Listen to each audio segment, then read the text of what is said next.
Hello friends, তোমরা সবাই কেমন আছো? আশা করছি তোমরা সবাই খুব ভালো আছো। আমি তো আজ মোটামুটি আছি। লক্ষ্মী লাইফস্টাইল 12 নতুন একটা ভিডিওতে তোমাদের সবাইকে ওয়েলকাম।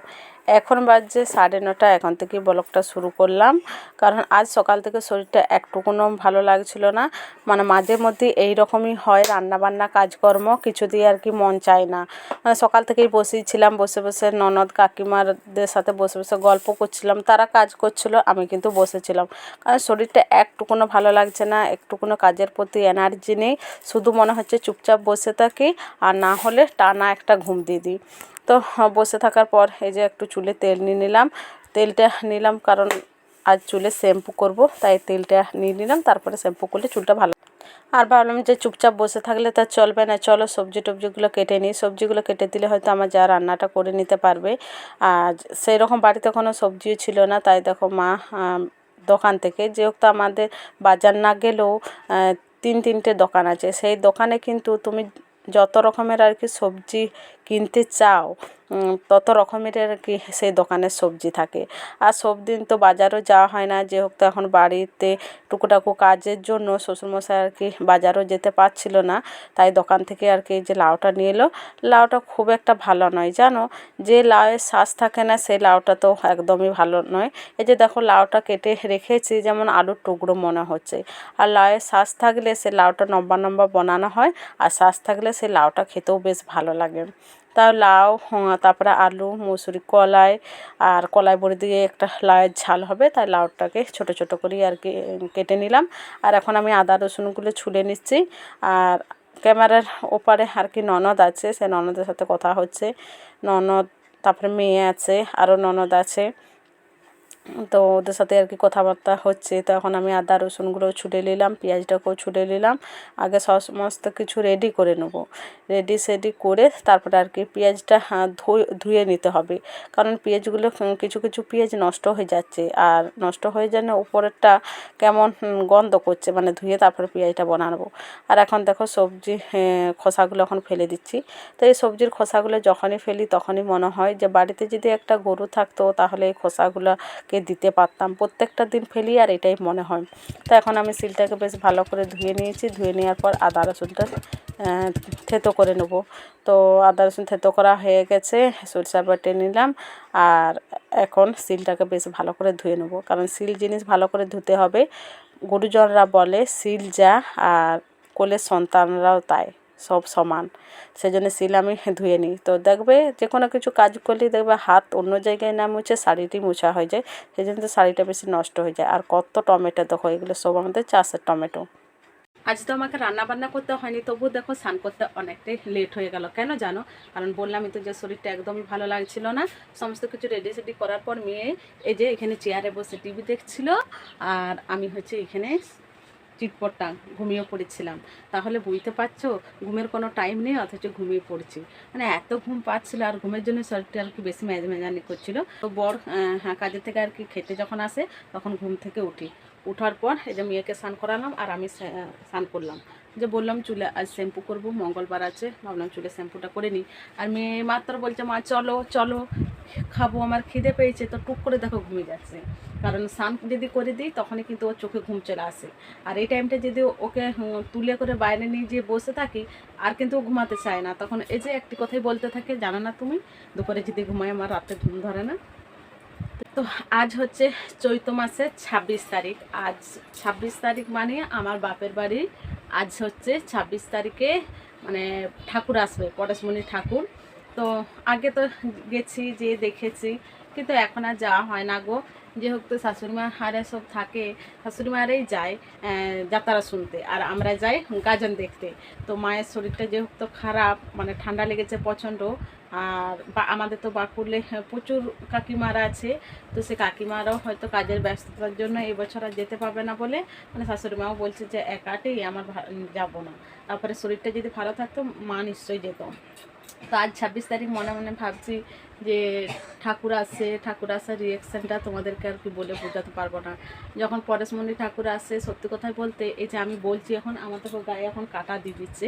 যখন পরেশমণি ঠাকুর আসে সেই সময়টাতে একটা গম গম আওয়াজ, এমনকি চোখে জল চলে আসে, আর হাত পাগুলো থরথর করে কাঁপে। জানি না ওইটাই তো। তো শিগগিরই আমরা বাপের বাড়ি যাচ্ছি গাজন দেখতে। আমি তো খুবই আনন্দ পাচ্ছি, তার থেকে আনন্দ পাচ্ছে এই যে আমাদের এই ছোটা মাটা আমাদের আনন্দ পাচ্ছে। ছোটা মাটা গাজন দেখতে যাবে বলে মেহেন্দি কিনা হয়েছে। তো অলরেডি দেখো একটা হাতে মেহেন্দি করাও হয়ে গেছে। দেখে পা দেখা ভালো করে, এই দেখো আমি বললাম যে আর 2টা দিন তুই অপেক্ষা কর, তারপরে তোকে 2 হাতে আমি মেহেন্দি করে দেবো, কিন্তু না, যখনকে গাজন দেখতে যাবো তখনকে নাকি মেহেন্দি উঠে যাবে। কি করে উঠে যাবে আমরা আর বলবো না এটার, কিন্তু কবে যাচ্ছে বলবো না, বললে তো ইন্টারেস্টটা চলে যাবে, তাই না? তো যখন যাবো তখন তোমরা দেখতে পাবে যে কবে যাই বলে। আর কথা বললে জানি না আমার কেন এখানে ডোব ডোব হয়ে যায়। আমার কিন্তু ভালোও লাগে, আর একবার করে মনে হয় যে এখানে কেন ডোব হয়ে যাচ্ছে। চলো হ্যাপা, গাজর দেখতে যাবা, তুমি গাজর দেখতে যাবা। আর বেশি বকর বকর করছে না, অলরেডি 1:30 বাড়িতে চললো। খাওয়া দাওয়াটা করে নিই আর তোমাদেরকে শেয়ারও করে নিই আজকে আমাদের দুপুরে কী রান্না বান্না হলো। চলো চলো চলো চলো চলো চলো চলো। তো রান্নাঘরে চলে এলাম, তোমাদেরকে একবার দেখিয়ে দিই আজ দুপুরে কী রান্না বান্না হলো। এই যে লাউয়ের তরকারি, আর এখানে আছে তোমার খেটে শাকের ঝোল, আর আছে মাছে টমেটো, এই কটাই। তো যেহেতু গতকালের বাসি মাছ ছিল, মানে শ্বশুরমশাই নিয়ে এসছে, এমনকি শাশুড়ি মাও কিনেছে। তো বাসি মাছ আমার খেতে একদমই ভালোও লাগে না, আর তার থেকেও বড় কথা এই গরমেতে আমার মাছটা একদমই ভালো লাগে না। তাই আমি মাছ খাবো না বলেই দেখো একটা হাঁস ডিম ফাটিয়ে নিয়েছি, পেঁয়াজ লঙ্কা ছাড়াই শুধু ভেজে নেবো। তো খাওয়া দাওয়া করে কিছুক্ষণ তো ঘুমিয়ে নিয়েছিলাম। ঘুমিয়ে নেওয়ার পরে এই যে মেয়ে 4:30টার সময় পায়ে পেট, তো মেয়ে কিছুতেই যেতে চাইছিল না, মানে যে হোক তো কাঁচা ঘুমে তুলে দিচ্ছি তার জন্য। আর দেখো কত সুন্দর একটা কলা ফুল, বলো এই কলা ফুলের তরকারি খেতে বেশ ভালো লাগে। আর মেয়ে কিন্তু প্রত্যেকটা দিন হেঁটে হেঁটেই যায়, তো মাঝে মধ্যে ও চায় যে আমাকে দিয়ে আসুক, কারণ অনেকটা রাস্তা যেতে হবে, তো ও যেতেও আর কি বিরক্ত হয়। তাই বরকে বললাম তুমি একবার যে দিয়ে এসো আর আমি একবার আনতে যাব। কারণ মেয়ে চায় যে মা আমাকে একবার করে আনতে যেও, আমি একা একা আমার ভালো লাগে না। তাই যবকে বলে সেদিনই আনতে যাওয়া হয়, তাছাড়া যাওয়া হয় না। তো এখন আমি বিছানাটা ঝেড়ে নিলাম, বিছানাটা ঝেড়ে যে সিতানগুলো রেখে দিচ্ছি। এরপর এই যে বিকালে ঘর ঝাড়, এগুলো তো সারতেই হবে। সারাদিনে তো কতবার ঘর ঝাড় দেওয়া হয়, কিন্তু তবুও বিকালে ঝাড়টা না দিলে মনে হয় যে বিকালে ঝাড়পাট দিলাম না। আর যতই বসে বসে থাকি না কেন তখন মনে হবে বিকালে ঝাড়পাট আছে, বিকালে ঝাড়পাট আছে, বলো এটা মনে হয় না, না হয়। তো এখন আমি ঘরটা ঝেঁটে নিলাম, ঘরটা ঝেঁটানোর পর আবারও বাইরে চলে এলাম, বাইরে এসে যে উঠানটাকে ঝেঁটে নিচ্ছি। তো যেহেতু পেয়ারা গাছ আছে, বাতালেবু গাছ আছে, তাই যতই ঝেঁটাই না কেন পাতা পড়ছে প্রচুর। আর সব সময়ের জন্য যে একটা হালকা বাতাস বইছে, সেই জন্য পাতাগুলো শুকিয়ে গেছে, সেই পাতাগুলো নিচে ভর্তি হয়ে যাচ্ছে। আর ওইখানে দেখো মা শুয়ে আছে খাটে, তো আমি আস্তে আস্তে আর কি ঝেঁটে নিচ্ছি। উঠান তো আমাদের খুব একটা বড় নয়, ছোট্ট উঠান, মানে ঘর ঝেঁটানোও হয়ে যায়, এমনকি উঠোনও ঝেঁটানো হয়ে যায়। আর আমার বাপের বাড়িতে আরে 12 মাস 30 কালে এত বড় বড় উঠান ঝেঁটাতে ঝেঁটাতে যেমন কোমরের ব্যথা ধরে যায়, কিন্তু আমাদের এখানে তো যে জায়গার বড্ড অভাব, তো সেই জন্য উঠানও বেশি বড় নয়। আর সত্যি কথা বলতে কি উঠান একটু বড় থাকা খুবই ভালো, হয়তো ঝেঁটাতে একটু কষ্ট হয়, কিন্তু উঠান থাকাটা ভালো। এই যে আজ যেমন আমাদের উঠানটা ছোট, তাই আমরা চাইছি যে উঠানটা বড় হলে ভালো হতো। চলে গেলে তো এদিকে মেয়ে পাইপের থেকে চলে এসছে, আসার পর থেকে কেন জানি না খুকুর খুকুর করছে, কারণ যাওয়ার পর বলেই দিয়েছিল মামাকে তুমি আনতে যাবে, কিন্তু দুর্ভাগ্যবশত আমি আর আনতে যেতে পারিনি। আর আসার পথে বলেছিল মা ম্যাগি নিয়ে আসবে, আমার কিন্তু ম্যাগি খেতে ইচ্ছে আছে, তাই ম্যাগি পাওয়া ইউপি পেয়েছি, UP UP UP UP UP UP UP কী বলতেন, ইউপি না উপি উপি। তো এখন এই যে করে দেবো।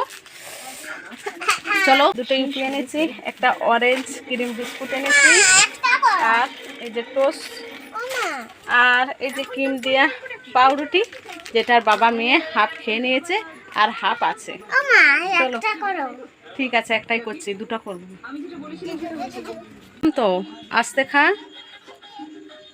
যাই জিনিস করি সবটাতেই কিন্তু মেয়ের এইটি আছে, এইটি ভালো হয়েছে। ও দেখি আমাকে চামচটা দিয়ে, আমি লম্বাগুলো ছোট করে দিচ্ছি, কারণ আমি খুন্তি হাত দিইনি তো, এইটাই করে নিলাম। পাখাটাতে থাক, ঠান্ডা হয়ে যাক, তাই তো। মেয়ে এখন টিভি দেখতে দেখতে দেখো এখন ম্যাগি খেয়ে নিচ্ছে। তো খাওয়ার পর আবারও ওকে বই নিয়ে বসতে হবে। তো ও খুব রেগে যাচ্ছে, কেন বলো তো? কারণ 10টার সকালে প্রাইভেট হয়ে যায়, আবার 10টার সময় স্কুল যায়, তাহলে বিকাল টাইমটা খেলাধুলা করতে পারে। আর অনেকটা সময় পর আবার এই সন্ধ্যাতে বই নিয়ে বসে কিছু মনে হয় না।